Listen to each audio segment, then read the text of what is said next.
ആദ്യമായിട്ട് ഞാനൊരു മത്സരത്തിന് വേണ്ടി പോകുന്നത് തൃപ്പൂണിത്തുറ എന്ന് പറഞ്ഞ സ്ഥലത്തേക്കാണ്. പക്ഷേ അന്ന് പോയതിനു മുമ്പ് റിസൾട്ട് ഉണ്ടായിരുന്നു. ആ റിസൾട്ടിൻ്റെ അകത്ത് അറിഞ്ഞത് ഞാൻ തോറ്റു എന്നുള്ളതാണ്. എനിക്ക് റിസൾട്ടിലൊന്നും ഇല്ലായിരുന്നുള്ളൂ. പക്ഷേ ഞാൻ തോറ്റപ്പോൾ എൻ്റെ ഒരു വിഷമം കണ്ടിട്ട് ടീച്ചറിൻ്റെ ബാഗ് തുറന്ന് ഒരു ഏത്തപ്പഴം എടുത്ത് എനിക്ക് തന്നു. പിന്നീട് അങ്ങോട്ട് വളർന്നു വരുന്തോറും അതായത് 10ാം ക്ലാസ് എത്തിയപ്പോഴേക്കും നമ്മളുടെ സ്വഭാവങ്ങളെല്ലാം പയ്യെ മാറുന്നു. നമ്മളോടൊപ്പം ചേർന്ന കൂട്ടുകാരുടെ സ്വഭാവം നമ്മളുടെ സ്വഭാവങ്ങൾ മാറുന്നു. അപ്പോൾ അത്രയും നാൾ പള്ളിയോട് ചേർന്ന് നടന്നിരുന്ന എൻ്റെ സ്വഭാവത്തിലും കുറച്ച് മാറ്റങ്ങളൊക്കെ വന്നു തുടങ്ങി. അങ്ങനെ മദ്യപാനം എന്നിലേക്ക് കടന്നു വന്നു.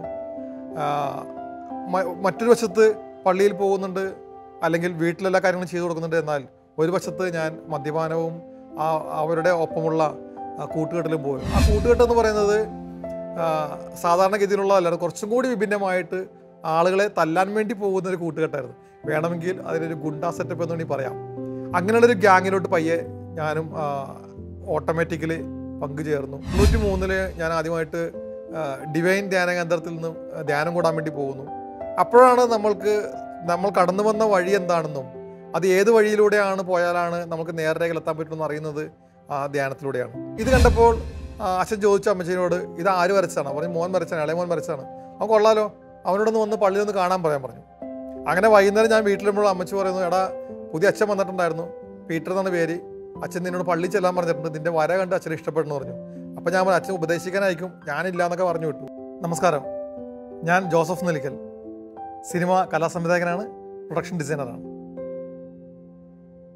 എറണാകുളം ജില്ലയിൽ വൈറ്റിലേക്കടുത്ത് പൊന്നുരുന്നി എന്ന ദേശത്താണ് ഞാൻ ജനിക്കുന്നത്.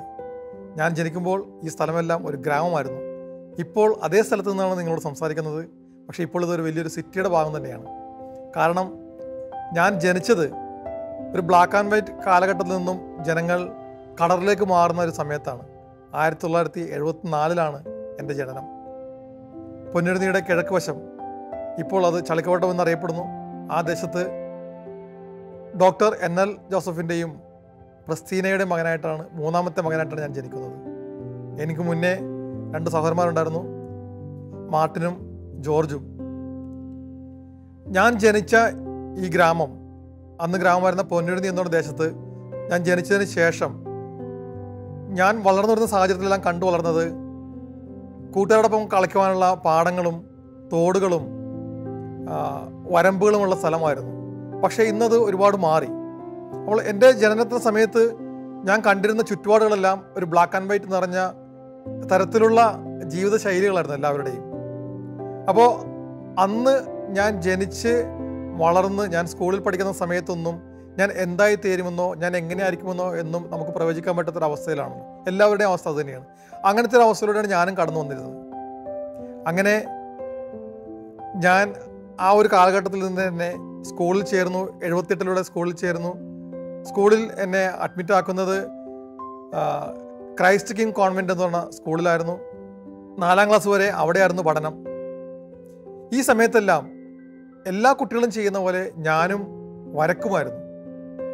നമുക്കറിയാം, ഏതു കുഞ്ഞും ജനിക്കുമ്പോൾ മുതലേ വരകൾ തുടങ്ങും. വരയിൽ നിന്നാണ് അവൻ്റെ ആദ്യപാഠം തുടങ്ങുന്നത്. പിന്നീടാണ് എഴുത്തുകളിലേക്ക് കടന്നു വരുന്നത്. അപ്പോൾ ഏതൊരു കുട്ടിയും ആദ്യം വരച്ചു തുടങ്ങുന്നത് വീടിൻ്റെ ഭിത്തിയിലായിരിക്കാം. അപ്പോൾ ചില മാതാപിതാക്കൾ പ്രോത്സാഹിപ്പിക്കും, ചിലർ നിരുത്സാഹപ്പെടുത്തും. പക്ഷേ എന്താണെന്ന് അറിയില്ല, എനിക്ക് എൻ്റെ ഓർമ്മയിലില്ല എനിക്ക് വരക്കുവാനുള്ള കഴിവിനെ എൻ്റെ മാതാപിതാക്കൾ ആ ഒരു കാലഘട്ടത്തിൽ പ്രോത്സാഹനം തന്നിരുന്നു എന്ന് എനിക്കിപ്പോൾ ഓർക്കാൻ വയ്യ. കാരണം ഇപ്പോൾ ഇന്നവർ എൻ്റെ കൂടെ ഇല്ലാത്തതുകൊണ്ട്. പക്ഷേ എൻ്റെ ഓർമ്മ ശരിയാണെന്നുണ്ടെങ്കിൽ 4ാം ക്ലാസ്സിലേക്ക് എത്തുന്ന സമയത്ത് ഞാൻ ഡ്രോയിങ് കോമ്പറ്റീഷന് ചേർന്ന ഓർമ്മ എനിക്കുണ്ട്. ആദ്യമായിട്ട് ഞാനൊരു മത്സരത്തിന് വേണ്ടി പോകുന്നത് തൃപ്പൂണിത്തുറ എന്ന് പറഞ്ഞ സ്ഥലത്തേക്കാണ്. ഒരു മോനിക്ക എന്ന പേരുള്ള ടീച്ചറാണ് എന്നെ കൊണ്ടുവന്ന് എനിക്ക് ഓർമ്മയുണ്ട്. അപ്പോൾ ഈ ഒരു സ്കൂളിൽ ആദ്യത്തെ ഒരു മത്സരത്തിന് വേണ്ടി ഞാൻ പോവുകയും അവിടെ വെച്ച് എനിക്ക് കിട്ടുന്ന ഒരു വിഷയം എന്ന് പറയുന്നത് സായം സന്ധ്യ എന്ന് പറയുന്ന വിഷയമായിരുന്നു. ഇപ്പോഴും എൻ്റെ ഓർമ്മയിലുണ്ട്. അങ്ങനെ സായം സന്ധ്യയെ ഞാൻ വരച്ചു. പക്ഷേ അന്ന് പോയതിനു മുമ്പ് റിസൾട്ട് ഉണ്ടായിരുന്നു. ആ റിസൾട്ടിൻ്റെ അകത്ത് അറിഞ്ഞത് ഞാൻ തോറ്റു എന്നുള്ളതാണ്. എനിക്ക് റിസൾട്ടിലൊന്നും ഇല്ലായിരുന്നുള്ളൂ. പക്ഷേ ഞാൻ തോറ്റപ്പോൾ എൻ്റെ ഒരു വിഷമം കണ്ടിട്ട് ടീച്ചറിൻ്റെ ബാഗ് തുറന്ന് ഒരു ഏത്തപ്പഴം എടുത്ത് എനിക്ക് തന്നു. അത് കഴിച്ചപ്പോൾ എൻ്റെ വിഷമമെല്ലാം മാറി. അതാണ് എനിക്ക് ആദ്യമായിട്ട് ഞാൻ വരക്കാൻ പോയപ്പോൾ കിട്ടിയ എൻ്റെ ഓർമ്മ. അല്ലെങ്കിൽ എനിക്ക് കിട്ടിയ പാരിതോഷികം അന്നത്തെ ഒരു ഏത്തപ്പഴമായിരുന്നു. പിന്നീട് എനിക്ക് തോന്നുന്നു ഞാൻ മത്സരത്തിന് പോയതുകൊണ്ടായിരിക്കാം അതിനുശേഷം മിക്ക കുട്ടികളും എൻ്റെ അടുത്ത് വന്നിട്ട് പടം വരയ്ക്കാൻ വേണ്ടി എന്നോട് ചോദിക്കുമായിരുന്നു, വരച്ചു തരുമോ? ക്ലാസ്സിലുള്ള ബുക്കുകളിലെല്ലാം വരച്ചു കൊടുക്കുന്നു. പേരെഴുതുമ്പോൾ അന്നെല്ലാം പേരിനോട് ചേർത്തുകൊണ്ട് പൂക്കളൊക്കെ വരച്ചു കൊടുക്കുമായിരുന്നു. അപ്പോൾ അതൊക്കെ ഞാൻ ചെയ്യുന്നത് എനിക്ക് ഓർമ്മ ഇപ്പോഴുണ്ട്. ആ സമയത്ത് തന്നെയാണ് എൻ്റെ ഡാൻസ് ചെയ്യാനുള്ള കഴിവും കൂടി പുറത്തേക്ക് എടുക്കുന്നത്. കാരണം എനിക്കിപ്പോൾ ഓർമ്മയുണ്ട്, ആലിത്തിരമാലകൾ അഴകിൻ്റെ മാലകൾ എന്ന് അങ്ങനെ ഒരു പാട്ടുണ്ട്, പഴയ പാട്ടാണ് ആലിത്തിരമാലകൾ എന്ന്. ആ പാട്ടിനകത്ത് ഞാനും ചേർന്നുകൊണ്ട് ഡാൻസിൽ പങ്കെടുത്തിട്ടുണ്ട്. അപ്പോൾ അന്നെല്ലാം എനിക്ക് എൻ്റെ വീട്ടിൽ നിന്നും എൻ്റെ ഗുരുക്കന്മാരിൽ നിന്നും കലകളെ വളർത്തുവാനുള്ള പ്രോത്സാഹനം കിട്ടിയിട്ടുണ്ടായിരുന്നു. പിന്നീട് എൻ്റെ LP സ്കൂളിലെ കാലഘട്ടം കഴിഞ്ഞ് ഞാൻ കുറച്ചും കൂടി ഹയർ ലെവലിലേക്ക് മാറി. അപ്പോൾ അന്ന് CKCയിൽ ഇന്നും അതെ LPന് ശേഷം ബോയ്സിന് അവിടെ ചാൻസ് ഇല്ല. പിന്നീട് എല്ലാവരും പഠിക്കാൻ വരുന്നത്, ഈ പ്രദേശത്തിൻ്റെ എല്ലാ കുട്ടികളും വന്ന് പഠിക്കുന്നത് സെൻറ്റ് റീത്താസ് ഹൈസ്കൂൾ എന്ന് പറയുന്ന ഒരു സ്കൂളിലാണ്. പൊന്നുരുന്നി തന്നെയാണ് ആ സ്കൂള്.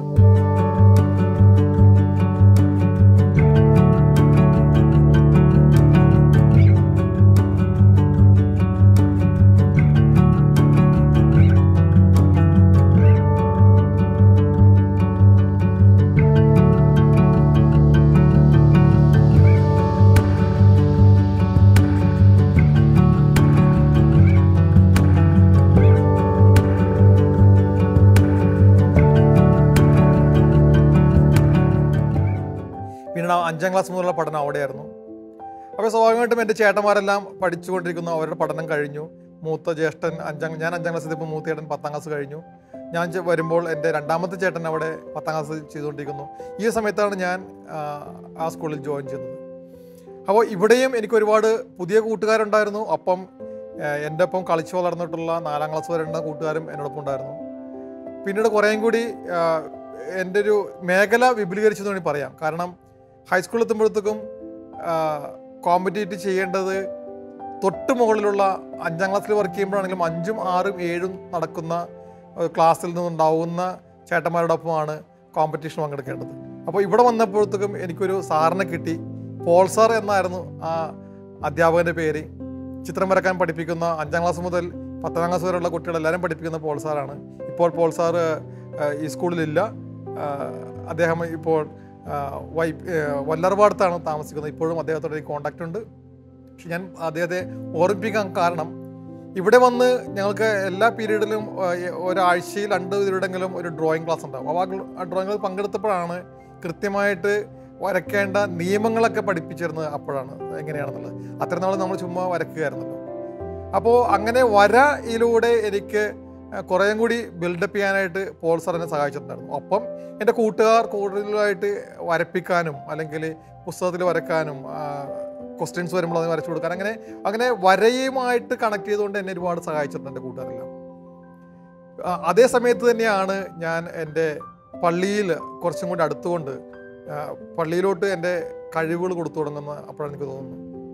കാരണം ആദ്യമായിട്ട് പള്ളിയിൽ ചേർന്നത് കാറ്റഗിസം ഡിപ്പാർട്ട്മെൻറ്റിൽ വരുമ്പോൾ അവിടെയും നമ്മളാൽ കഴിയുന്ന തരത്തിൽ നമ്മുടെ കഴിവുകളെ പ്രകടിപ്പിക്കാനുള്ള അവസരങ്ങൾ നമുക്ക് നമ്മുടെ പള്ളിയിൽ നിന്ന് കിട്ടുന്നതായിരുന്നു. അങ്ങനെ ഞങ്ങളുടെ ഈ പ്രദേശത്തുള്ള കുട്ടികളെല്ലാം ഇടവക പള്ളിയിലല്ല പോയിക്കൊണ്ടിരുന്നത്. കാരണം ഞങ്ങളുടെ ഇടവക എന്ന് പറയുന്നത് സെയിൻറ്റ് ജോൺ ബാപ്റ്റിസ്റ്റ് പാലാരോട്ടത്തായിരുന്നു ഇടവക. ആ പള്ളിയിലല്ല ഞങ്ങൾ പോകുന്നത്. പകരം പൊന്നുരുന്നി തന്നെയുള്ള കപ്പുച്ചിൻ ആശ്രമത്തിലാണ് ബഹുമാനപ്പെട്ട തീയഫനച്ചൻ അടക്കം ചെയ്തിട്ടുള്ള കപ്പുച്ചിൻ ആശ്രമത്തിലാണ് ഞങ്ങളെല്ലാവരും വന്നു ചേർന്നത്. ഇവിടെയായിരുന്നാണ് ഞാൻ കാറ്റഗിസം പഠിക്കുന്നതും ഒപ്പം ആൾത്താര ബാലകനായിട്ട് ശുശ്രൂഷ വേല ചെയ്യുന്നതും ഈ കപ്പുച്ചിൻ ആശ്രമത്തിലായിരുന്നു.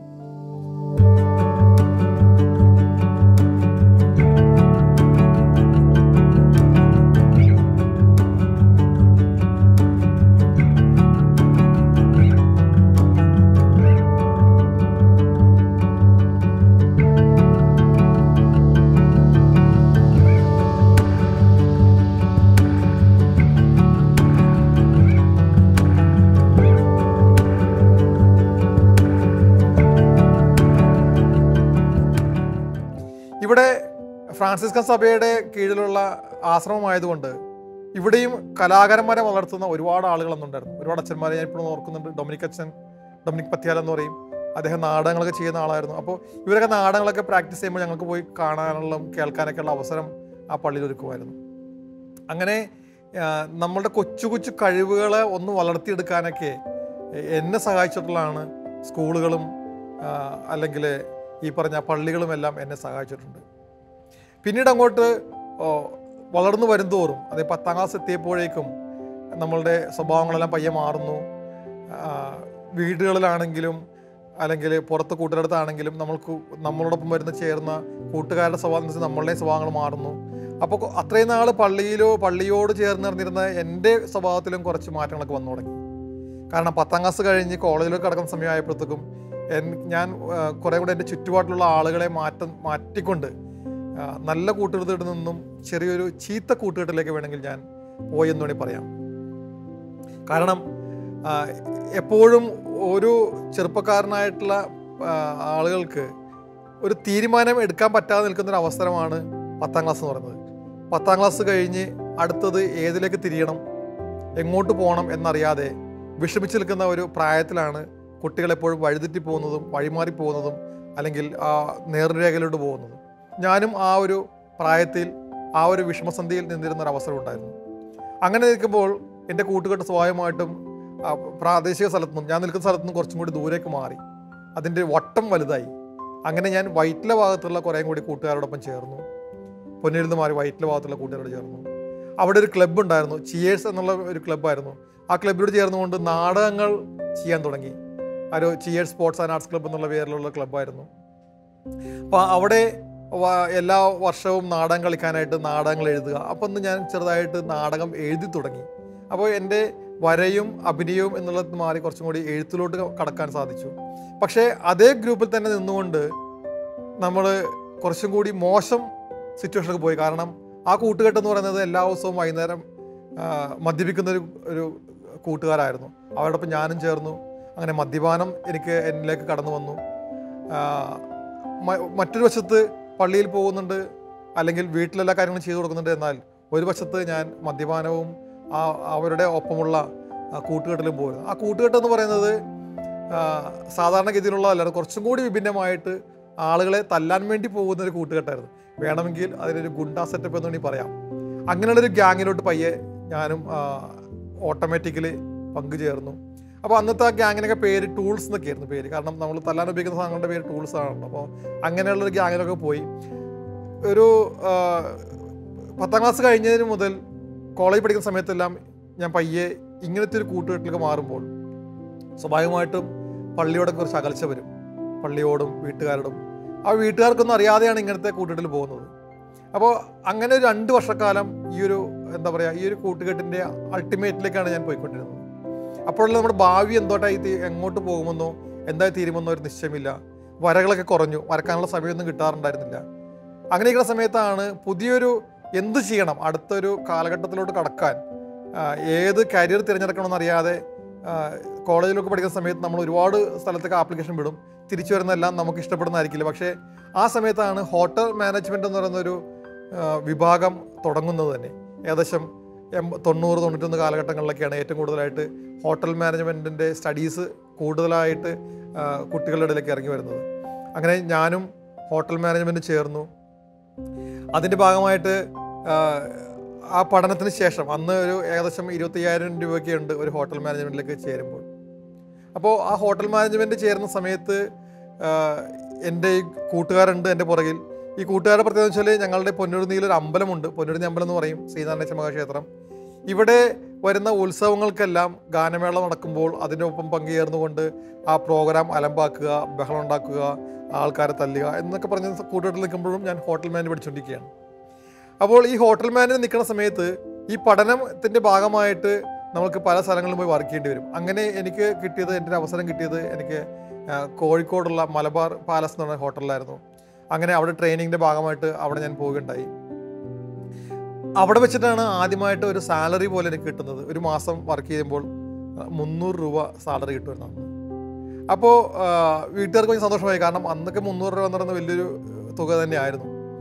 അപ്പോൾ ഞാൻ വളരെ മര്യാദക്കാരനായി മറ്റുള്ള അലമ്പിലൊന്നും പോകാതെ ഹോട്ടൽ മാനേജർ കടന്നു പോയിക്കൊണ്ടിരിക്കുന്നതാണെന്നായിരുന്നു വീട്ടുകാരുടെ ധാരണ. പക്ഷേ കോഴിക്കോടും തിരിച്ചു വന്നപ്പോൾ വീണ്ടും ഈ ഗ്യാങ്ങിൻ്റെ പുറത്തു നിന്നൊക്കെ മാറാൻ സാധിച്ചില്ല. വീണ്ടും ആ ഗ്യാങ്ങിൻ്റെ ഒപ്പം തന്നെയായിരുന്നു പോയിക്കൊണ്ടിരുന്നത്. ആ പള്ളിയിൽ പോകാതെയായി, അല്ലെങ്കിൽ വീട്ടിൽ വന്ന് കയറുന്ന സമയം വ്യത്യസ്തമായി. 9 മണിക്ക് കയറേണ്ട ഞാൻ ചിലപ്പോൾ 11 മണിയാകും വരും, അല്ലെങ്കിൽ 9 മണിക്ക് വന്നതിന് ശേഷം വീട്ടുകാരറിയാതെ പുറംവാതിലൂടെ ഈ ഗ്യാങ്ങിൻ്റെ ഒപ്പം പോകും. പിറ്റേ ദിവസം രാവിലെ കയറി വരും. അങ്ങനെയൊക്കെ ഒരു അവസ്ഥയിലായിട്ട് പോയിക്കൊണ്ടിരുന്നത്. അപ്പോൾ കാരണം എന്താണെന്ന് വെച്ചാൽ വീട്ടിൽ എനിക്ക് ഭയങ്കര സ്ട്രിക്റ്റ് ആയിരുന്നു. എൻ്റെ ഫാദർ ഒരു ഹോമിയോ ഡോക്ടറായിരുന്നു. ഡോക്ടർ എന്ന പദവി ഉള്ളതുകൊണ്ടായിരിക്കാം എന്നോട് പറയും എപ്പോഴും നീ ചീത്ത കൂട്ടുകെട്ടിൽ നിന്ന് പോരുത്, കൂട്ടുകാരുടെ അധികം കൂടരുതെന്നുള്ള. അതുകൊണ്ട് തന്നെ ആയിരിക്കാം ഞാൻ എൻ്റെ വീടിനുള്ള പ്രദേശത്തുള്ള കൂട്ടുകാരോട് കൂടാതെ വയറ്റിലെ ഭാഗത്തുള്ള കൂട്ടുകാരോട് കൂടുതലും അടുത്തത്. അന്നത്തെ കാലഘട്ടത്തിൽ എനിക്ക് എൻ്റെ ഓർമ്മയിൽ ഫാദർ ആയിരുന്നു ആ പ്രദേശത്ത് ഒരു ഡോക്ടറായിട്ട് മാത്രം ഉണ്ടായിരുന്നത്. അപ്പോൾ എൻ്റെ ഓർമ്മയിൽ ഫാദർ എനിക്ക് ഒരുപാട് സാധനങ്ങൾ ഉണ്ടാക്കി തരുമായിരുന്നു. അപ്പച്ചനെന്ന് വിളിക്കുന്നത് അപ്പച്ചനും ഒരു ചെറിയൊരു കലാകാരനായിരുന്നു. അത് ഇപ്പോഴാണ് ഞാനതൊക്കെ ഓർക്കുന്നത്. അപ്പച്ചൻ ഒരു കലാകാരനായിരുന്നു. കാരണം കുഞ്ഞുനാളിൽ ഞാൻ കളിക്കാൻ സമയത്തെല്ലാം അദ്ദേഹം മുള കൊണ്ടും പേപ്പർ കൊണ്ടൊക്കെ ഓരോരോ കുഞ്ഞു കുഞ്ഞു സാധനങ്ങൾ ഉണ്ടാക്കി തരുമായിരുന്നു. അതൊക്കെ പിന്നീട് എൻ്റെ ഓർമ്മകളിലേക്ക് കടന്നു വന്നപ്പോൾ കൊള്ളാമായിരുന്നല്ലോ എന്ന് എനിക്ക് തോന്നിയിട്ടുണ്ട്. പക്ഷെ അന്നൊന്നും അങ്ങനെ അപ്പനൊരു കലാകാരനായിരുന്നുള്ള തോന്നൽ എനിക്ക് ഉണ്ടായിട്ടില്ല. അപ്പച്ചൻ സൈക്കിളും കൊണ്ട് പോകുന്ന കണ്ടു കഴിഞ്ഞാൽ, അതായത് സൈക്കിളിൻ്റെ പുറകിൽ ഒരു ബാഗ് ഉണ്ടാവും, അതുമായിട്ട് ഈ ചളിക്കവട്ടം പ്രദേശം പൊന്നരുന്നി പ്രദേശം ഒരു യാത്ര ചെയ്യുമ്പോൾ ആളുകൾ പറയും ആരോ ഒരാൾ മരിക്കാൻ കിടന്നിട്ടുണ്ടെന്ന്. കാരണം മരിച്ചിട്ടുണ്ടോ എന്ന് ഉറപ്പുവരുത്താൻ വേണ്ടി വിളിക്കുന്നതാണ് അപ്പച്ചൻ എപ്പോഴും. അപ്പോൾ സൈക്കിളിൽ ഈ ഒരു ബാഗ് കൊണ്ട് പോവുകയാണെങ്കിൽ എല്ലാവരും പറയും ആരോ മരിക്കാൻ കിടക്കുന്നുണ്ടെന്ന്. ഇങ്ങനെയുള്ള ഓർമ്മകൾ ഇപ്പോഴാണ് എന്നെ കൂടുതലും അലട്ടുന്നത്. അങ്ങനെ ഒരു കാലഘട്ടം ഉണ്ടായിരുന്നു. അപ്പച്ചൻ സൈക്കിളും ചവിട്ടി ഈ പ്രദേശം മുഴുവൻ പോയിക്കൊണ്ടിരുന്നത്. അപ്പോൾ ഇങ്ങനെ അപ്പച്ചൻ കുറച്ച് സ്ട്രിക്റ്റ് ആയിരുന്നു. ആ സ്ട്രിക്റ്റ് ആയതുകൊണ്ടാണ് ഞാൻ ആ പ്രദേശത്ത് കൂട്ടുകാരോട് കൂടാതെ പുറം പ്രദേശത്ത് കൂട്ടുകൂടിക്കൊണ്ടിരുന്നത്.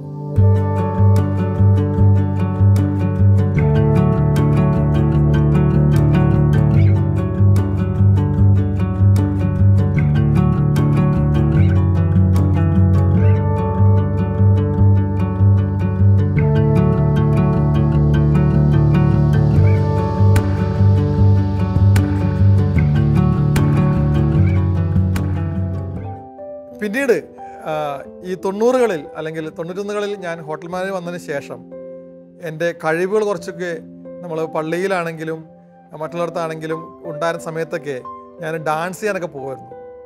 അപ്പോൾ അന്നത്തെ കാലഘട്ടത്തിൽ ഈ ബ്രേക്ക് ഡാൻസ് ഒക്കെ തുടങ്ങിയ സമയമാണ്. അപ്പോൾ പൊന്നൂരിൽ തന്നെയുള്ള ഞങ്ങളുടെ ഒരു ആശാൻ എന്ന് വിളിക്കുന്ന തമ്പി എന്ന് പറഞ്ഞ കക്ഷിയുണ്ട്. പുള്ളി ഒരു ഡാൻസ് സ്കൂൾ തുടങ്ങി ഞങ്ങളുടെ സ്കൂളിൻ്റെ ഓപ്പോസിറ്റ് ആയിട്ടുള്ള സ്ഥലത്ത്. അപ്പോൾ അതിൽ ഞാൻ പങ്കുചേർന്നു. അവരോടൊപ്പം ആ ക്ലബിൻ്റെ അല്ലെങ്കിൽ ആ ഗ്രൂപ്പിൻ്റെ അംഗമായി. അങ്ങനെ ബ്രേക്ക് ഡാൻസ് പഠിക്കാൻ വേണ്ടി പോയിരുന്നു. പിന്നീട് കുറേ നാൾ ബ്രേക്ക് ഡാൻസ് എന്ന പേരിൽ ഇങ്ങനെ പോയിക്കൊണ്ടിരിക്കുമായിരുന്നു. അപ്പോഴും കൂട്ടുകെട്ടൊന്നും വിട്ടിട്ടില്ല, കൂട്ടുകെട്ടൊക്കെ ഉണ്ടായിരുന്നു. അങ്ങനെ ബ്രേക്ക് ഡാൻസും ചെറുതായിട്ട് നാടകത്തിലേക്കും കൈവച്ചു. കാരണം അത് കിട്ടിയ അവസരം പൊന്നരുന്നിലുള്ള ഞങ്ങളുടെ ആശ്രമം പള്ളിയിൽ വെച്ചിട്ടായിരുന്നു. അതൊരു സിസ്റ്റർ ലെസ്ലിയാണ് ആദ്യമായിട്ട് നാടകത്തിന് അവസരമൊരുക്കി തരുന്നത്. ഒരു ഭടൻ്റെ വേഷമായിരുന്നു, ഡയലോഗൊന്നും ഉണ്ടായിരുന്നില്ല. പക്ഷേ ആദ്യമായിട്ട് നാടകം ചെയ്തത് അങ്ങനെ അഭിനയിച്ചത് അങ്ങനെയായിരുന്നു. അപ്പോൾ ഉള്ളിൻ്റെ ഉള്ളിലുള്ള കഴിവുകളെ പയ്യെ ഉണർത്താൻ വേണ്ടി ആളുകളുണ്ടായിരുന്നു. അതുകൊണ്ടായിരിക്കണം 91 കാലഘട്ടങ്ങളിൽ ഞാനും എൻ്റെ സുഹൃത്ത് ഷെറിൻ എന്ന പേര് ഞങ്ങൾ ഒരുമിച്ചായിരുന്നു എല്ലായിടത്തും പോയിക്കൊണ്ടിരുന്നത്. ഞങ്ങൾ യാത്ര ചെയ്യുമ്പോഴെല്ലാം എറണാകുളത്ത് ഉള്ള ലേഡീസ് ഓൺലി ആയിട്ടുള്ള സെൻറ്റ് തെരേസാസ് എന്ന പേരുള്ള സ്കൂളിൻ്റെ വാതിക്കലെത്തുമ്പോൾ എപ്പോഴും ഞങ്ങളിങ്ങനെ ഒളിഞ്ഞു നോക്കും അകത്ത് കയറാൻ പറ്റുമെന്ന്. കാരണം അവിടെ കംപ്ലീറ്റ് പെമ്പിളരാണ്. അപ്പം അന്ന് എങ്ങനെയൊക്കെ ഒന്ന് ഈ കോളേജിന് അകത്ത് കയറാൻ ആഗ്രഹം ഉണ്ടാവും. പക്ഷെ ഞങ്ങൾ വരുമ്പോൾ പറയുമ്പോൾ സിസ്റ്റേഴ്സിനെ കാണുന്നുണ്ട് അകത്ത് കയറാൻ പേടിയാണ്. കാരണം പിടിച്ചു വെച്ചാലോ എന്ന് പറഞ്ഞിട്ട് പോകത്തില്ല. അപ്പോൾ ഈ ഒരു സമയത്ത് തന്നെ ഞങ്ങൾ വേറൊരു കൂട്ടുകാരൻ വഴി അറിയുന്നു ഈ ഒരു കോൺവെൻറ്റിൽ കുറച്ച് ആമ്പിളരെ ആവശ്യമുണ്ട്, കുറച്ച് എന്തോ ഡാൻസും പരിപാടിയൊക്കെ ചെയ്യാനായിട്ടെന്ന് പറയുന്നത്. അപ്പോൾ ഞാൻ കോളേജിൽ പഠിക്കുന്ന സമയമാണ്. ഇത് കേട്ടപാടി ഞാനും സുഹൃത്തും കൂടി നേരെ അവിടെ ചെല്ലുന്നു. ചെന്ന് കഴിയുമ്പോഴത്തേക്കും അവിടെ സ്റ്റേജിൻ്റെ മുമ്പിൽ കുറേ ബോയ്സ് ഉണ്ട്. പല ആൽബർട്ട്സിൽ നിന്നും മഹാരാജസിൽ നിന്നും തേവര കോളേജിൽ നിന്നും പ്രൈവറ്റ് കോളേജിൽ നിന്നെല്ലാം വന്നിട്ടുള്ള ഒരുപാട് ബോയ്സ് ഉണ്ട്. ഒപ്പം അവിടുത്തെ ഗേൾസും ഉണ്ട്. അപ്പോൾ ഞങ്ങളോട് പേര് ചോദിച്ചു. ഞാൻ പേര് പറഞ്ഞു. എൻ്റെ സുഹൃത്തിൻ്റെ പേര് പറഞ്ഞു. ചോദിച്ചത് ഒരു എലീഷ് എന്ന് പറയുന്ന ഒരു അധ്യാപകനാണ്. അദ്ദേഹം ആൽബർട്ട്സ് കോളേജിലെ ലെക്ചറായിരുന്നു, ഇംഗ്ലീഷ് ലെക്ചറാണ്. അദ്ദേഹമാണ് അവിടെ നാടകം പഠിപ്പിക്കുന്നത്. ഞങ്ങൾ ചെന്നപ്പോൾ അത് ഇംഗ്ലീഷ് നാടകമാണ്. അപ്പോൾ അന്നൊക്കെ ഞങ്ങൾക്ക് ഇംഗ്ലീഷ് വലിയ പിടുത്തമില്ലാത്തതുകൊണ്ട് നമ്മളിങ്ങനെ ബലം പിടിച്ച് നമ്മൾ നിൽക്കുമായിരുന്നു. അങ്ങനെ അതിൻ്റെ ഭാഗമായി അവരോടൊപ്പം ചേർന്നു. അപ്പോൾ ഇതെന്താണ് പ്രോഗ്രാം എന്ന് ചോദിച്ചില്ല. കാരണം എന്താണ് പ്രോഗ്രാം എന്ന് ചോദിച്ചാൽ ഇപ്പോൾ നാളെ മുതൽ വരണ്ടെന്ന് പറഞ്ഞാലെന്ന് ഓർത്തിട്ട് പരിപാടി എന്താണെന്ന് ചോദിക്കാതെ എല്ലാ ദിവസവും വൈകുന്നേരങ്ങൾ റിഹേഴ്സലിന് ചെല്ലും. പറയുന്നൊന്നും മനസ്സിലാവില്ലെങ്കിലും ഞങ്ങളും കൂടെ ചേർന്ന് അഭിനയിക്കാൻ തുടങ്ങി. ഒരാഴ്ച കഴിഞ്ഞപ്പോഴത്തേക്കാണ് മനസ്സിലാവുന്നത് എല്ലാ പരിപാടിയും തുടങ്ങുന്നതിന് മുമ്പ് ഒരു പ്രാർത്ഥനയുണ്ട്, കഴിയുമ്പോഴൊരു പ്രാർത്ഥനയുണ്ട്. അപ്പോൾ ഇതെന്താണ് ഏതാ ഗ്രൂപ്പ് എന്ന് അറിയില്ല. ഒരാഴ്ച കഴിഞ്ഞപ്പോഴാണ് അറിയുന്നത് ഈ ഒരു പ്രോഗ്രാം എന്ന് പറയുന്നത് 91 നടക്കാൻ പോകുന്ന ഓൾ കേരള പ്രീസ്റ്റ് കോൺഫറൻസിന് വേണ്ടിയുള്ള ഒരുക്കമാണെന്നുള്ളത്. അതായത് കേരളത്തിലെ എല്ലാ സഭയിൽ നിന്നും വരുന്ന എല്ലാ അച്ഛന്മാർക്കും വേണ്ടിയിട്ട് നടത്തുന്ന ഒരു priest conference, all Kerala priest കോൺഫറൻസിന് വേണ്ടിയിട്ട് ഒരുങ്ങുന്ന ഒരു ഗ്രൂപ്പാണ് ഇതെന്ന് പറയാൻ സാധിച്ചത്. അപ്പോൾ ഈ ഗ്രൂപ്പിൻ്റെ പിന്നിലുള്ളത് ജീസസ് യൂത്ത് എന്ന് പറയുന്ന ഒരു ഗ്രൂപ്പാണെന്നും അറിയാൻ സാധിച്ചു. അതെന്തും ആയിക്കോട്ടെ എന്നുള്ള ധാരണ ഞങ്ങൾ പോയിട്ടുണ്ട്. കാരണം ആ ഒരു പ്രോഗ്രാം കഴിഞ്ഞ് പ്രാർത്ഥനയും കഴിഞ്ഞ് ഞങ്ങൾ നേരെ എറണാകുളത്ത് മേനക അന്നൊരു തിയേറ്ററുണ്ട്, തിയേറ്ററിന് തൊട്ട് ചേർന്നൊരു ബാറുണ്ട്, ആ ബാറിൽ പോകുന്നു, ഡ്രിങ്ക്സ് കഴിക്കുന്നു, തിരിച്ച് വീട്ടിൽ പോകും, പിറ്റേ ദിവസം വീണ്ടും വരും, പ്രാക്ടീസ് ചെയ്യും, വൈകുന്നേരം പോകും, അങ്ങനെ കൂട്ടുകൂടി തന്നെ പോയിക്കൊണ്ടിരിക്കുന്നത്. അങ്ങനെ ഒരു ഉഴപ്പ് ലൈഫ് തന്നെ ആയിരുന്നു. പക്ഷേ ഈ ഒരു പ്രോഗ്രാം വന്നപ്പോൾ, പ്രോഗ്രാം സ്റ്റാർട്ട് ചെയ്തപ്പോഴത്തേക്കാണ് മനസ്സിലാവുന്നത് ഓരോ ദിവസവും അച്ഛന്മാർക്ക് എടുക്കുന്ന ഒരു വിഷയങ്ങൾ, ആ വിഷയത്തെ സ്കിറ്റിൻ്റെ രൂപത്തിലാക്കിക്കൊണ്ട് 20 മിനിറ്റ് കൊണ്ട് പെർഫോം ചെയ്യുന്ന ജോലിയാണ് ഞങ്ങൾ കിട്ടിയെന്നുള്ളത്. അപ്പോൾ കുറേശ്ശെ അവരുടെ കൂടെ പ്രാർത്ഥിക്കുക, എങ്ങനെ പ്രാർത്ഥിക്കണം, അത് ആ സമൂഹത്തിൽ എല്ലാവർക്കും വേണ്ടി പ്രാർത്ഥിക്കാനുള്ള ഒരു പഠനം അവിടെ നിന്ന് കിട്ടുന്നുണ്ടായിരുന്നു. പിന്നീട് ഈ ഒരു സ്കിറ്റ് കഴിഞ്ഞപ്പോഴത്തേക്കും പിന്നീട് സെൻറ് തെരേസയിൽ കയറാനുള്ള അവസരം നഷ്ടപ്പെട്ടു. കാരണം പിന്നെ പരിപാടി ഇല്ലല്ലോ. അപ്പോഴാണ് അറിയുന്നത് അവിടെ എല്ലാ വെനസ്ഡേയ്സും ഒരു പ്രെയർ മീറ്റിംഗ് നടക്കുന്നുണ്ടെന്നുള്ളത്. ആ പ്രെയർ മീറ്റിങ്ങിന് പോയി കഴിഞ്ഞാൽ വീണ്ടും അകത്ത് കയറാൻ പറ്റും. അങ്ങനെ ഓർത്തിട്ട് വീണ്ടും വെനസ്ഡേകളിൽ മാത്രം ആ പ്രെയർ മീറ്റിംഗ് ഉള്ളതുകൊണ്ട് ഞങ്ങൾ ഇവിടുന്ന് സെൻറ് തെരേസസ് കോളേജിലോട്ട് പോകും. എല്ലാ വെനസ്ഡേ അകത്ത് ചെല്ലുന്നു, പ്രെയർ അറ്റൻഡ് ചെയ്യുന്നു. അപ്പോൾ നമുക്ക് അവിടുന്ന് കാണാം, ഗേൾസൊക്കെ കാണാം, സന്തോഷമാണ്, ഒരു കുളിർമയൊക്കെ ആയിട്ട് തിരിച്ചു വരും. അങ്ങനെയൊക്കെ സമയത്താണ് അവിടെ ഉണ്ടായിരുന്ന എഡ്വേർഡ് എടയെടുത്തുള്ള ജെഡിച്ചേട്ടനും പിന്നെ ഒരു ബീന എന്ന ചേച്ചി ഉണ്ടായിരുന്നു, ആ പുള്ളിക്കാരത്തെ അവിടുത്തെ ടീച്ചറായിരുന്നു. ചോദിക്കുന്നു, നിങ്ങൾക്ക് ഞങ്ങളുടെ കൂടെ ഒരു ബാൻഡിൽ ഡാൻസ് ചെയ്യാൻ വരാമോ എന്ന് ചോദിക്കുന്നു. അപ്പോഴാണ് അറിയുന്നത് ഇവിടെ റെക്സ് ബാൻഡ് എന്ന് പറഞ്ഞൊരു ബാൻഡ് ഉണ്ടെന്നും അത് ജീസസിൻ്റെ ഭാഗമായിട്ടുള്ള ബാൻഡാണെന്നും ആ ബാൻഡുകാരാണ് അന്ന് അച്ഛന്മാരുടെ പരിപാടിയിൽ ഹെൽപ്പ് ചെയ്യാനുണ്ടായിരുന്നതും അവരാണ് ഇൻവൈറ്റ് ചെയ്യണമെന്നും. ഒക്കെ ഞങ്ങൾ വരാം, കാരണം ഇതിൻ്റെ പ്രാക്ടീസ് നടക്കുന്നപ്പോഴും സെൻറ് തെരേസസിലാണ്, അതുകൊണ്ട് വരാമെന്ന് പറഞ്ഞു. അങ്ങനെ ഞാനും ഷെറിനും പിന്നെ ഞങ്ങളുടെ കൂട്ടത്തിലുള്ള 1-2 പേരുണ്ടായിരുന്നു, ആൻ്റണി, ടോമി എന്ന് പറയുന്ന സാഹിച്ചെറിയ, അങ്ങനെ കുറച്ച് പേരുകളും ചേർന്നുകൊണ്ട് ഈ ബാൻഡിൻ്റെ അംഗമായി. അപ്പോൾ ബാൻഡിന് വേണ്ടിയിട്ട് നമ്മൾ ഡാൻസ് ചെയ്യാനും ഓരോ സ്കിറ്റുകളൊക്കെ ചെയ്യാനുള്ള പരിപാടി തുടങ്ങി. ഒരു വിഷയം എടുത്തുകൊണ്ട്, ഇപ്പോൾ ഗോഡ്സ് ലവ് എന്ന് പറഞ്ഞ വിഷയം വെച്ചുകൊണ്ട് ഒരു സ്കിറ്റ് ഉണ്ടാക്കുന്നു. ആ സ്കിറ്റ് ഈ റെക്സ് ബാൻഡിൻ്റെ പ്രോഗ്രാമിനിടയ്ക്ക് അവതരിപ്പിക്കുന്നു. അത് പിന്നീട് ഒരു ഷോയായി മാറി. ആ ഷോ പിന്നെ കേരളത്തിൽ അങ്ങോളം ഇങ്ങോളം എല്ലായിടത്തും കോളേജുകളിലും അല്ലെങ്കിൽ പള്ളികളിലും അല്ലെങ്കിൽ ഒരു കോൺഫറൻസ് നടക്കുന്ന സ്ഥലത്തെല്ലാം ഈ ഒരു ഷോ നടക്കുന്നു. അങ്ങനെ ആ ഒരു ഗ്രൂപ്പിൻ്റെ ഭാഗമായിട്ട് അറിയാണ്ട് അങ്ങോട്ട് മാറി. ഇങ്ങനെ ജീസസ് യൂത്തിൻ്റെ ഭാഗമായി മാറുമ്പോഴാണ് അറിയുന്നത് എനിക്ക് മറ്റേ ഗ്യാങ്ങിൻ്റെ ഒപ്പം പോകാനുള്ള സമയം കിട്ടുന്നില്ല. ആ ഗ്യാങ് പയ്യെ പുറകിലോട്ട് മാറിക്കൊണ്ടിരിക്കുകയായിരുന്നു. ഈ സമയത്ത് തന്നെ ഹോട്ടൽ മാനേജർ ഞാൻ പൂർത്തിയാക്കി, എനിക്ക് ജോലി കിട്ടി. ആ ജോലി കിട്ടുന്നത് എറണാകുളത്ത് താജ് റെസിഡൻസി എന്ന് പറയുന്നൊരു താജിൻ്റെ ഹോട്ടലിലാണ്. അന്ന് അത് തുടങ്ങുന്നുണ്ടായിരുന്നുള്ളൂ. തുടങ്ങുമ്പോൾ ആദ്യത്തെ സ്റ്റാഫായിട്ട് ജോലി കിട്ടുന്നത്. അവിടെ ജോലി ചെയ്യുമ്പോഴത്തേക്കും ഞാൻ ഫ്രണ്ട് ഹൗസ് ഡിപ്പാർട്ട്മെൻറ്റിൽ ബെൽഡെസ്കിലാണ് ജോലി കിട്ടുന്നത്. ആദ്യം ജോലി കിട്ടുമ്പോൾ 1600 രൂപ സാലറി ആയിരുന്നു. പിന്നീട് കൂടി ഏകദേശം ടിപ്പും ബാക്കിയുള്ള പരിപാടിയൊക്കെ ആയിട്ട് ഒരു മാസം 4000 രൂപ സാലറി കിട്ടുമായിരുന്നു. 92-93 കാലഘട്ടത്തിൽ. അപ്പോൾ ഈ സമയത്തെല്ലാം റെക്സ് ബാൻഡിനൊപ്പം പോകുവാനും ജീസസ് യൂത്തിൻ്റെ അംഗമാകാനും സാധിച്ചു. ആ സമയത്താണ് അറിയുന്നത് റെക്സ് ബാൻഡ് എന്ന് പറയുന്നത് നമുക്ക് ഒരു റിട്രീറ്റ് കൂടേണ്ട ആവശ്യമുണ്ടെന്ന് പറയുന്നു. അങ്ങനെ 93 ഞാൻ ആദ്യമായിട്ട് ഡിവൈൻ ധ്യാന കേന്ദ്രത്തിൽ നിന്നും ധ്യാനം കൂടാൻ വേണ്ടി പോകുന്നു. അപ്പോഴാണ് നമ്മൾ കടന്നു വന്ന വഴി എന്താണെന്നും അത് ഏത് വഴിയിലൂടെയാണ് പോയാലാണ് നമുക്ക് നേർരേഖയിൽ എത്താൻ പറ്റുമെന്ന് അറിയുന്നത് ആ ധ്യാനത്തിലൂടെയാണ്. പാരലായിട്ട് ഇതേ സമയത്ത് തന്നെയാണ് എനിക്ക് തോന്നുന്നു എല്ലാം ഒരുമിച്ചാണ്, ഒരേ സമയം എന്ന് പറയുന്നത്. ഈ സമയത്ത് 91 തന്നെ ഞങ്ങളുടെ പള്ളിയിലെ ഇടവക പള്ളി ഞായിരുന്ന സെൻറ്റ് ജോൺ ബാപ്റ്റിസ്റ്റിൽ നിന്നും ഞങ്ങളുടെ ഇവിടുത്തെ ബൈപ്പാസിൻ്റെ കിഴക്ക് വശത്തുള്ള ആളുകളെല്ലാം തിരിയുന്നു. അവിടെ ഒരു പുതിയ പള്ളി വരുന്നു, സെൻറ്റ് സെബാസ്റ്റ്യൻ എന്ന് പറയുന്ന ചളിക്കപ്പെടുത്തൊരു പള്ളി വരുന്നു. ആ പള്ളിയുടെ അച്ഛനായിട്ട് ഫാദർ പീറ്റർ കൊച്ചുവീട്ടിൽ എന്ന് പറയുന്ന അച്ഛൻ വരുന്നു. ഭയങ്കര ചെറുപ്പക്കാരൻ അച്ഛനാണ്. എല്ലാ വീടുകളിലും കയറി നടക്കുന്നു. അങ്ങനെ ഭവന സന്ദർശനത്തിൽ നടക്കുന്ന അച്ഛൻ എൻ്റെ വീട്ടിലെത്തിയപ്പോഴത്തേക്കും ഒരു പടം വരച്ചിരിക്കുന്നത് കണ്ടു. ഒരു ഒടുക്കത്തെ അത്താഴത്തിൻ്റെ ലാസ്റ്റ് സപ്പറിൻ്റെ പടം അവിടെ വരച്ചിരിക്കുന്നു. ഇത് കണ്ടപ്പോൾ അച്ഛൻ ചോദിച്ചു അമ്മച്ചീനോട്, ഇത് ആര് വരച്ചതാണ്? പറഞ്ഞു, മോൻ വരച്ചാണ്, ഇളയ മോൻ വരച്ചാണ്. അവൻ കൊള്ളാലോ, അവനോടൊന്ന് വന്ന് പള്ളിയിലൊന്ന് കാണാൻ പറഞ്ഞു. അങ്ങനെ വൈകുന്നേരം ഞാൻ വീട്ടിലുമ്പോൾ അമ്മച്ചി പറയുന്നു, എടാ പുതിയ അച്ഛൻ വന്നിട്ടുണ്ടായിരുന്നു, പീറ്റർ എന്നാണ് പേര്, അച്ഛൻ നിന്നോട് പള്ളി ചെല്ലാൻ പറഞ്ഞിട്ടുണ്ട്, നിന്റെ വര കണ്ട് അച്ഛനെ ഇഷ്ടപ്പെടുന്നു പറഞ്ഞു. അപ്പോൾ ഞാൻ പറഞ്ഞു, അച്ഛൻ ഉപദേശിക്കാനായിരിക്കും, ഞാനില്ല എന്നൊക്കെ പറഞ്ഞു വിട്ടു. ഇതൊക്കെ ഞാൻ ജീസസ് യൂത്തിനോട് ചേരുന്നതിന് മുമ്പുള്ള സമയമാണ്. ഇടയ്ക്ക് ഞാൻ കയറി ഒന്ന് ഇൻട്രാക്ട് ചെയ്ത് പറഞ്ഞു മാത്രമേ ഉള്ളൂ, വിട്ടുപോയ കാര്യം പറയുകയാണ്. അപ്പോൾ അങ്ങനെ എന്നാൽ ശരി, എന്തായാലും ആയിക്കോട്ടെ എന്നോർത്ത് ഞാൻ പള്ളി ചെല്ലുന്നു. എനിക്കോട് 91 തന്നെയാണ്. പള്ളി ചെന്നപ്പോഴത്തേക്കുമാണ് അറിയുന്നത്, അച്ഛൻ പറഞ്ഞു, എടാ നിൻ്റെ വരയൊക്കെ കണ്ട് ഇഷ്ടപ്പെട്ടു, നീ ഈ പള്ളിയിൽ പെരുന്നാൾ വരുന്നുണ്ട്, അപ്പോൾ രൂപങ്ങൾക്ക് ഒന്ന് പെയിൻറ്റ് ചെയ്യാൻ പറഞ്ഞു. ഇവിടെ വേറൊരു ചേട്ടനുണ്ട്, അദ്ദേഹത്തിന് ഹെൽപ്പ് ചെയ്യാൻ പറഞ്ഞു. അപ്പോഴാണ് അവിടെ ആ സമയത്ത് ഞങ്ങൾ അങ്കിൾ എന്ന് വിളിക്കുന്നൊരു കക്ഷി ഉണ്ടായിരുന്നു, അദ്ദേഹമായിട്ട് ചേർന്നുകൊണ്ട് ഈ രൂപത്തിനെല്ലാം പെയിൻറ്റ് ചെയ്തു. അങ്ങനെ ആദ്യമായിട്ട് ബ്രഷ് എടുത്ത് പള്ളിയിൽ വരക്കാനുള്ള അവസരം എനിക്ക് കിട്ടുന്നു. എല്ലാ രൂപങ്ങളും പെയിൻറ്റ് ചെയ്യുന്നു. അങ്ങനെ പെയിൻറ്റ് ചെയ്ത സമയത്ത് അച്ഛൻ പറഞ്ഞു ഇഷ്ടപ്പെട്ടു, അച്ഛൻ ഭയങ്കര ഇഷ്ടപ്പെട്ടു. ചേട്ടാ ഈ പ്രാവശ്യം ക്രിസ്തുമസിൻ്റെ ക്രിബ് നീ ഉണ്ടാക്കി തന്നെ എന്ന് പറഞ്ഞു. അപ്പോൾ ശരി അച്ഛൻ പറഞ്ഞ് പോന്നു. അന്ന് ആ വർഷം ക്രിസ്തുമസിന് ഒരു പുൽക്കൂട് ഞാൻ പള്ളിയിൽ ഉണ്ടാക്കി കൊടുത്തു. അപ്പോൾ എൻ്റെ കഴിവുകൾ ഓട്ടോമാറ്റിക്കലി ഞാനിങ്ങനെ കർത്താവിന് കൊടുത്തുകൊണ്ടിരിക്കുകയായിരുന്നു. ഞാൻ അറിയുന്നില്ല ഇത് എൻ്റെ കഴിവുകൾ കർത്താവ് ഉപയോഗിക്കണം എന്നുള്ളത്. ഈ സമയത്ത് തന്നെ അവിടെ ഒരു KCYM എന്ന് പറയുന്നൊരു സംഘടന പള്ളിയിൽ സ്റ്റാർട്ട് ചെയ്യുന്നു. അതിനകത്ത് എന്നെ ഒരു ആർട്ട് ഫോറം സെക്രട്ടറിയായിട്ട് മാറ്റുന്നു. പിന്നീട് ഞാൻ ആ ഗാങ്സ്റ്റേഴ്സിൻ്റെ അടുത്ത് പോകാതെ പള്ളിയിലോട്ടുള്ള ടീമിൻ്റെ ഒപ്പം ചേരുന്നു. അങ്ങനെ എല്ലാ വർഷവും പള്ളിയിൽ ക്രിബ് ഉണ്ടാക്കാനും അല്ലെങ്കിൽ ഉയിർപ്പിൻ്റെ സമയം വരുമ്പോൾ കർത്താവിനെ ഉയർപ്പിക്കാനുള്ള പാറ ഉണ്ടാക്കാനും അങ്ങനെ അല്ലെങ്കിൽ ആരാധനയ്ക്ക് വേണ്ടിയിട്ട് സെറ്റ് ചെയ്യാനുള്ള രീതിയിലെല്ലാം എൻ്റെ കഴിവുകളെ മാറ്റാൻ തുടങ്ങി. അതിന് എന്നെ സഹായിച്ചത് ഈ പീറ്റർസനായിരുന്നു.